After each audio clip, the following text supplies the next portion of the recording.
Good evening, ladies and gentlemen, and welcome to Q News. The Russian-Ukrainian war went through many difficult phases during 2025, following an intensification of fighting and Russia's control over several areas, eventually leading to negotiations to hold the war, led by the United States. This unfolded amid a state of European rejection of most of the conditions and provisions put forward by the United States. Therefore, over the next 30 minutes, we will review what happened in this war throughout 2025 and what may occur in the coming year, 2026.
The year 2025 was marked by push and pull regarding the Russian-Ukrainian war, particularly in relation to Russia's control over several Ukrainian regions, leading up to attempts by the United States to reach a final agreement to end the war under the leadership of President Donald Trump.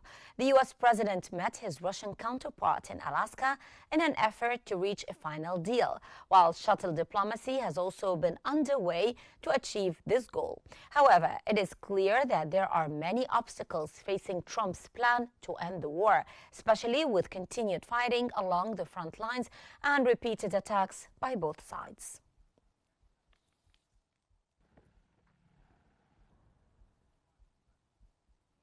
Amid push and pull, fighting and peace, and between Trump and Putin, leading up to the American plan and the efforts of Witkoff and Kushner, 2025 was a defining year for the Russian-Ukrainian war. Therefore, we present to you the key milestones of the Russian-Ukrainian war during the year with an analysis. 2025 was marked by attempts to end the conflict between Russia and Ukraine, especially following the inauguration of U.S. President Donald Trump.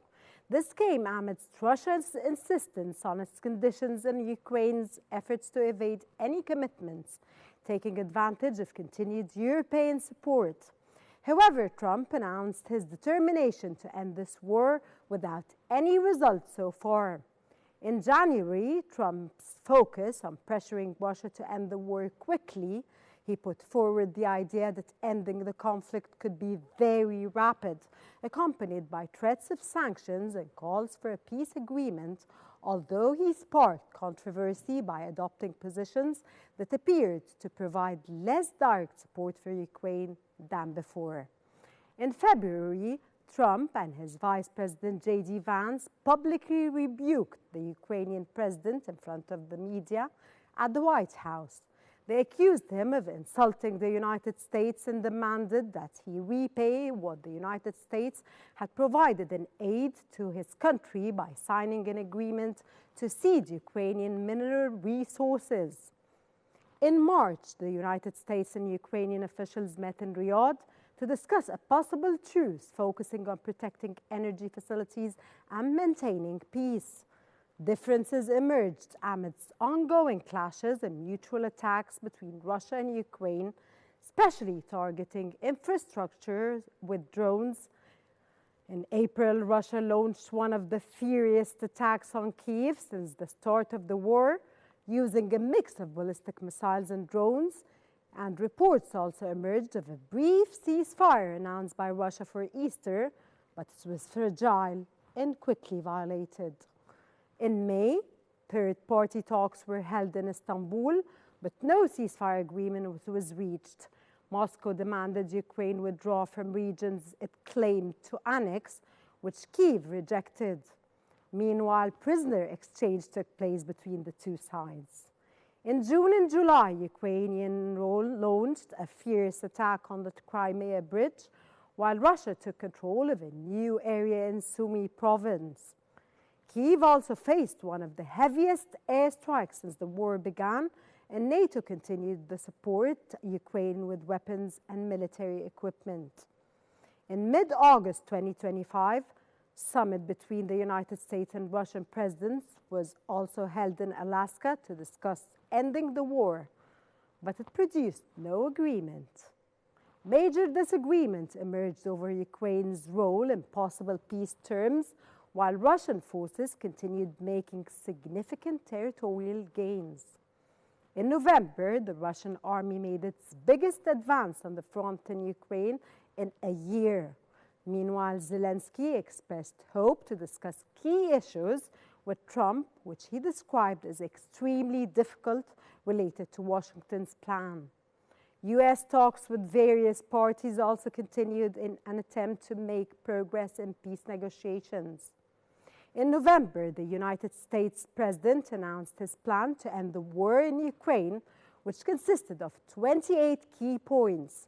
These included Ukraine's sovereignty, a comprehensive non-aggression pact between Russia, Ukraine, and Europe, strong or reliable security guarantees for Kiev, and a demand for early elections within 100 days. Meanwhile, Ukraine continued to reject the plan, and negotiations remained ongoing. U.S. President Donald Trump stated that a final agreement to end the war between Russia and Ukraine was near, and that the United States talks with the involved parties has included. However, there remains some uncertainty about the expected deal between the two sides, and the fight continues. Everyone is waiting for a final breakthrough in this war, which has been ongoing for years. And for further analysis, we're joined from Virginia by the Senior Fellow at the Center for Transatlantic Relations, Dr. Donald Johnson. Welcome to Q News. Now, Dr. Donald, how would you evaluate the current situation on the battlefield in Ukraine, and to what extent have NATO and U.S. military support shaped the conflict's trajectory?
Unfortunately, we couldn't reach Dr. Johnson for the moment. We will try to reach you later, sir, but we can still have our analysis. And we're joined now from Moscow by the former advisor to Russian President, Mr. Sergei Markov. Mr. Markov, welcome to Q News. How would you describe the battles between Russia and Ukraine during 2025? During 2025, it was a few important trends. First of all, it's Russian increasing of military attack, and Russia took territory in the by battle, by fights, something about in 15 times more than the Russian army took it in 2024.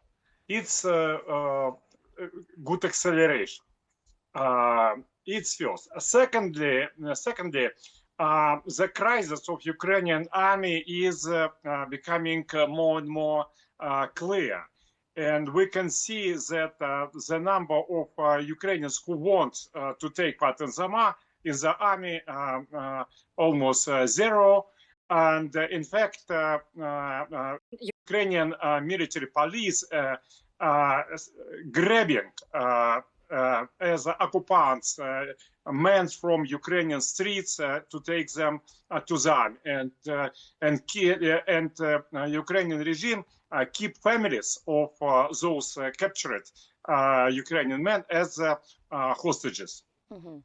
Also, we yes. we can see that it's more problems with of the leader of Ukrainian regime of Vladimir Zelensky with main Western country, United States of America. Mm-hmm. We see that in fact Zelensky and Trump does not like each other very much, and this is undermining political influence of Vladimir Zelensky. Mm-hmm.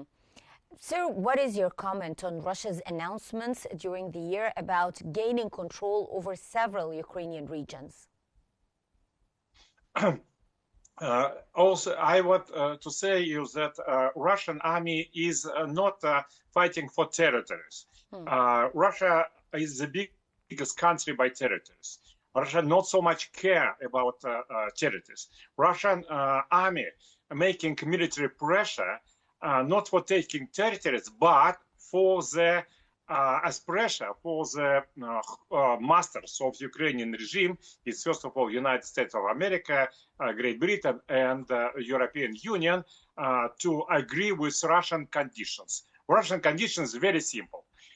Western countries stop making anti-Russia on the territory of Ukraine by methods of terror. So methods of terror on UK, which is making by Ukrainian new colonial Western regime, should be get out, and also the policy of anti-Russism should be taken out. It means that Russian language, which is native language for the something 60 or 70% of Ukrainian population, should get official governmental status as second official language of Ukraine, and also political repression against Orthodox Church should be stopped. So this is the reason of why Russian army is going forward, not to take territory, but to make clear conditions for the stable peace. Yes. And how do you view the repeated attacks in 2025 on oil facilities, infrastructure, also resulting from the Russia-Ukrainian war? We can see that, I will explain, Russia suggested to the Vladimir Zelensky to have some kind of silent ceasefire about strikes to infrastructure, first of all to energy infrastructure. Russia suggested it's on the spring, on summer. But on the summer, Vladimir Zelensky decided that Ukraine has a lot of long-range drones, and Ukrainian army can effectively and efficiently attacked Russian energy infrastructure, first of all, oil infrastructure on the very long territories. And Zelensky thought that because Russian territory is very big, Russia will not have enough anti-rocket missile system to protect all Russian territories. So Russia had to accept this fact, increasing Ukrainian attack against oil infrastructure. But as a response, Russia started also a strong attack against energy infrastructure in Ukraine. And now it looks like, again, the Russian army appeared to be more efficient. As a result, we have big cities like Kyiv, Kharkiv, Odessa, Dnipro, and others who stay without electricity almost half of the day. Of course, this, if it will be continue, it can come to the collapse of the electricity system of Ukraine. And the result, we will see probably few millions of the refugees, which will have to come from the big megapolises of Ukraine to the Europe. Well, that was Mr. Sergei Markov joining us from Moscow, and he's the former advisor to Russian President Vladimir Putin. Thank you so much, sir, for joining us here on Q News. Moving on, the Russian-Ukrainian war can be described as a drone war, especially with the intensification of fighting in populated areas and around oil facilities, as drones have enabled both sides to achieve qualitative gains. At the same time, fighting has continued along the front lines. So, what happened on the battlefronts during 2025?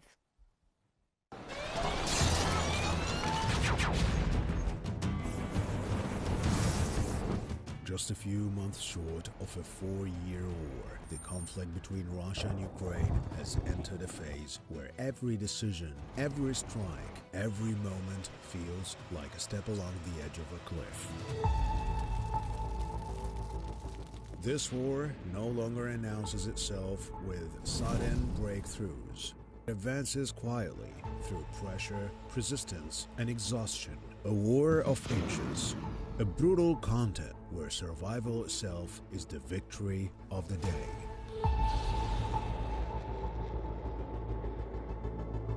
Across contested ground, movement is cautious and deliberate. Positions are tested, defenses are probed. Territory changes hand not in dramatic sweeps, but in fragments.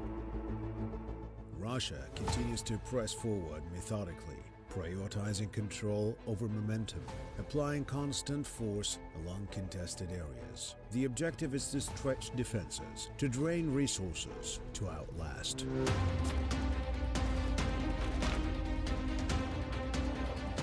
Ukraine answers with reach and resolve. Strikes extend beyond immediate front lines, targeting supply lines and critical infrastructure. Efforts designed to disrupt, deter, and impose cost, demonstrating capability, but also exposing the risks of escalation. Every move invites response. Every response raises the stakes. Above the front lines, the war accelerates. Unmanned systems, missiles, and countermeasures collide overhead. Every launch forces a calculation, what to stop and what to absorb.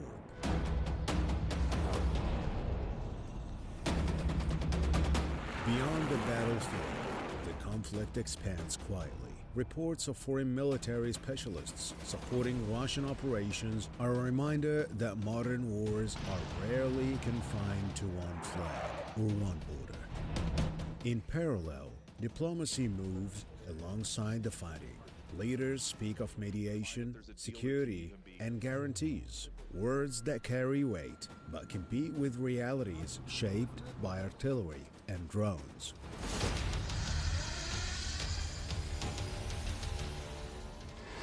The outcome remains uncertain. Russia advances incrementally. Ukraine resists, adapts, and strikes back. This is not a war rushing toward an ending. It is a war testing how long pressure can be applied before something gives.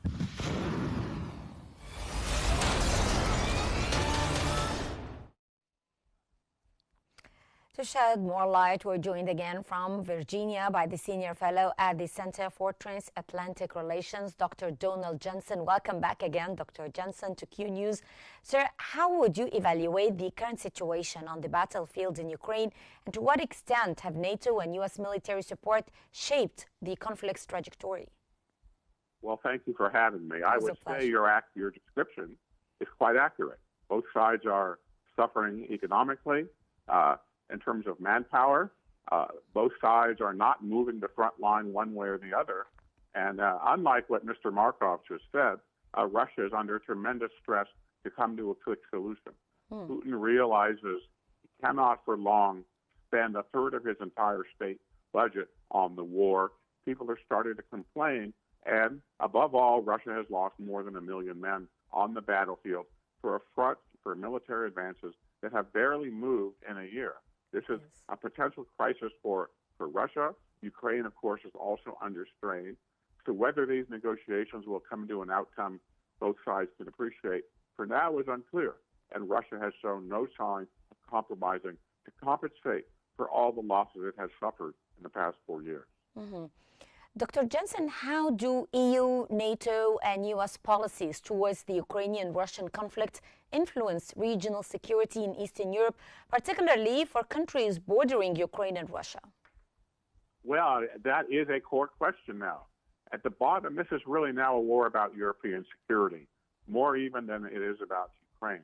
What has happened is that the White House, the Washington administration's tilt away from engagement in Ukraine, more indirectly involved, of course, but not as directly, has forced the Europeans to step up, to increase their military and financial assistance for Ukraine.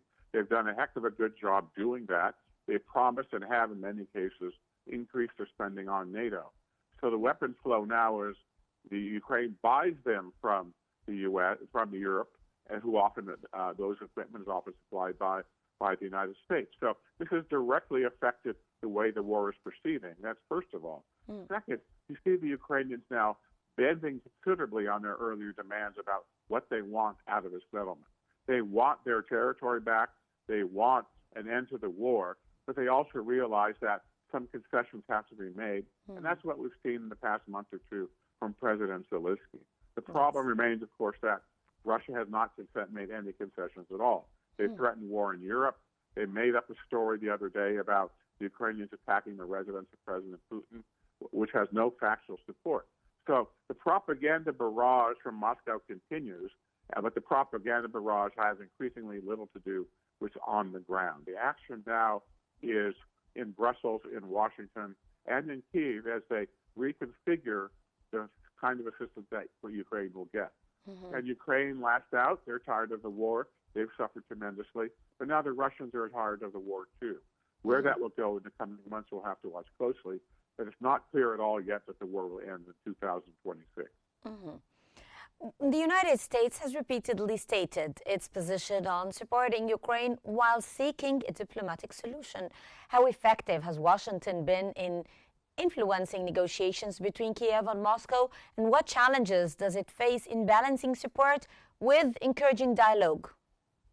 Well, I think you hit the major development of recent months, which is that Washington has tried to be an arbiter of the war's end. Washington has pushed both sides, frankly, for a negotiated settlement. There are, however, many, many disagreements on what the paper says right now. First of all is what are security guarantees from the West. Yes. Second of all will be territorial concessions. Excuse me? Territorial concessions as well? That would be my next point. First, security guarantees. Second, territorial concessions. And third, the rebuilding of Ukraine. On all three instances, despite what you hear, 90% of it is agreed to. They are not agreed. And the question is, will they be agreed? And right now, I'm relatively skeptical that, particularly on the issue of territorial concessions, as you just said, there will be an agreement. Ukraine is not going to give up its land, period. Ukraine may pull back and have a mediating, disarmed strip between the two fronts, but Ukraine is not going to give land that Russia has been unable to conquer, just hand it over to Putin without concessions from the Russian side. That's not likely to happen. On the issue of security guarantees, we're talking about NATO-like protections for Ukraine and so forth. That's still very vague. What is a NATO-like concession? What Ukraine needs is NATO, Western European, doesn't have to be NATO. Let's say European boots on the ground to make sure that Russia doesn't attack again. And there's every instance, every sign that Russia will attack again. And you get that from the rhetoric from the Kremlin, which talks about war and invading Europe. You get that from the rhetoric in the Kremlin about the negotiations, where it has shown no interest at all in making any territorial concessions. Asking Ukraine to give up hundreds of thousands of square kilometers of land, which Russia doesn't even control yet, is not a concession. That is a dream, and that's a dream that's not going to happen.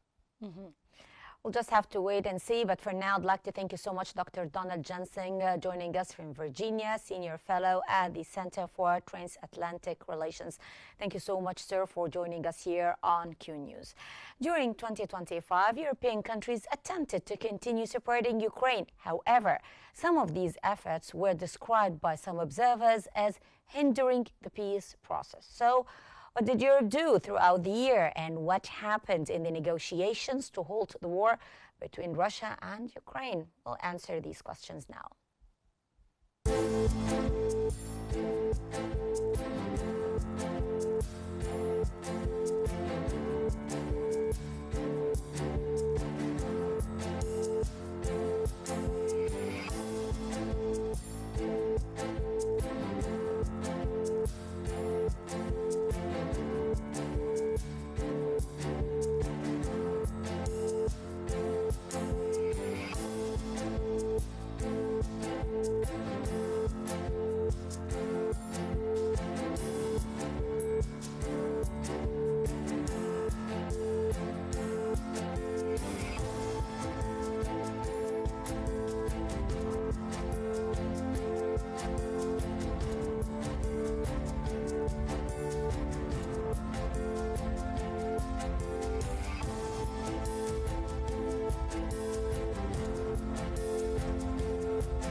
Fighting in Ukraine persists while talks between parties continue. No immediate resolution has been reached and uncertainty remains. As 2026 begins, countries around the world continue to follow developments closely. Stay with us and follow us on Facebook, Instagram, YouTube, X, TikTok at Qnews EG. And always stay informed with us. But for now, from all of us here at Q News and from me, Hala Al-Hamalawi, I wish you a very happy new year and good night.